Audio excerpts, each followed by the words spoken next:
Y'all can do better than that, BT. Make some noise in here one time. Fame, genius, madness. Three words that define one of the most controversial figures in modern culture. Kanye West. From the streets of Chicago to the global stage, Kanye didn't just follow the rules, he rewrote them. A producer turned rapper, a rapper turned mogul, and a mogul turned symbol of chaos and brilliance. But behind the flashing lights, behind the fame and the billion-dollar Yeezy empire, lies a man constantly battling his own demons. A visionary who built an empire from raw ambition, only to risk losing it all in the name of truth, pride, and ego. How did a boy who dreamed of greatness become the man the world loves, fears and questions all at once? How did Kanye West, the self-proclaimed creative god, rise to the top, fall into infamy, and redefine what it means to be an artist in the 21st century? This is the untold story of Kanye West. Before the fame, before the headlines, before the chaos, there was a young boy named Kanye Omari West. Born in Atlanta in 1977 and raised in the south side of Chicago, Kanye grew up in a world split between creativity and struggle. His mother, Donda West, a university professor of English, believed her son was destined for greatness. His father, Ray West, was a former photojournalist for the Atlanta Journal-Constitution, one of the first black photojournalists in the city's history. When his parents divorced, Kanye moved with Donda to Chicago. It was there, surrounded by the rhythm of street life and the pulse of hip-hop, that his imagination began to take shape. While other kids chased ball games, Kanye was sketching, writing poetry, and experimenting with beats on a cheap keyboard. Music became his language. His mother became his anchor, nurturing his confidence, feeding his dream. She didn't just raise a child, she raised a believer. But behind that belief was a quiet fire, an ambition so fierce it often isolated him. Even as a teenager, Kanye saw himself not as a rapper, but as a visionary, someone who wasn't meant to follow trends, but to create them. In those humble Chicago rooms, the legend of Kanye West began to form. In the late 1990s, Chicago's hip-hop scene was raw, underground, and hungry. And Kanye West was right in the middle of it. He started out making beats in his small bedroom, crafting soulful samples and chopped-up melodies that felt different from anything on the radio. He didn't have money, but he had sound. A sound that made even seasoned artists stop and listen. By his early 20s, Kanye had caught the attention of the biggest names in the game. He produced for Jay-Z's The Blueprint, one of hip-hop's most iconic albums. Those beats, rich, emotional, gospel-infused, changed rap forever. Suddenly, everyone wanted that Kanye sound. But Kanye didn't want to stay behind the boards. He wanted to be the voice, yet every label told him the same thing. You're just a producer. Then, in 2002, fate struck. A near-fatal car accident left his jaw shattered. Most would have stopped. But Kanye recorded Through the Wire while his mouth was wired shut, rapping through the pain, defying every limitation. That song became a statement. Kanye West would not be silenced. 2 years later, The College Dropout dropped, and with it, a new era in music began. It was funny, spiritual, and brutally honest, a debut that shattered stereotypes and made Kanye the voice of a generation. The underdog had arrived, and he was just getting started. With The College Dropout, Kanye West didn't just enter hip-hop, he reinvented it. Gone were the gangsta tales and luxury anthems. In their place came songs about faith, insecurity, family, and ambition.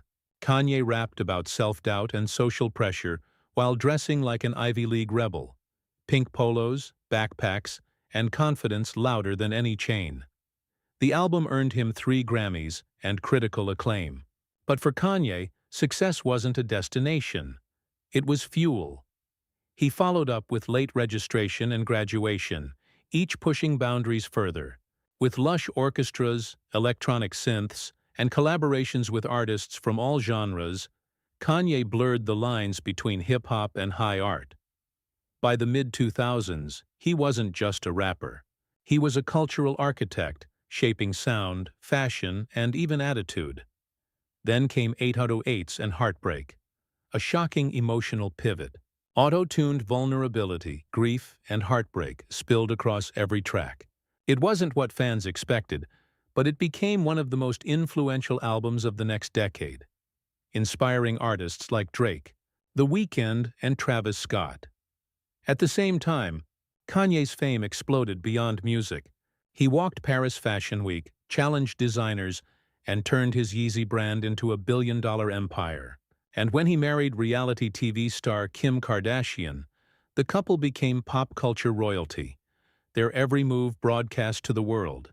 But behind the designer suits and flashing cameras, something was shifting. The same fire that had fueled his creativity began to consume his peace.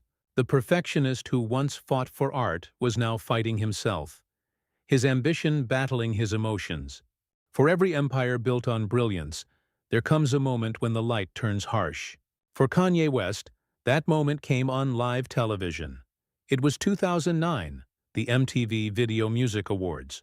Taylor Swift stood on stage, clutching her first award, when Kanye stormed up, grabbed the mic, and declared, "I'ma let you finish." The world gasped.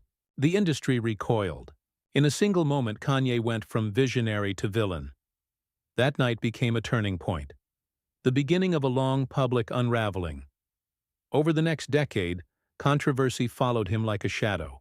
He interrupted award shows, feuded with fellow artists, and made headlines that overshadowed his music.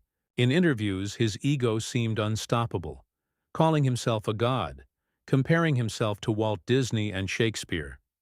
Then came the heartbreak. The death of his mother, Donda West, shattered him in ways no one could see. His mental health declined.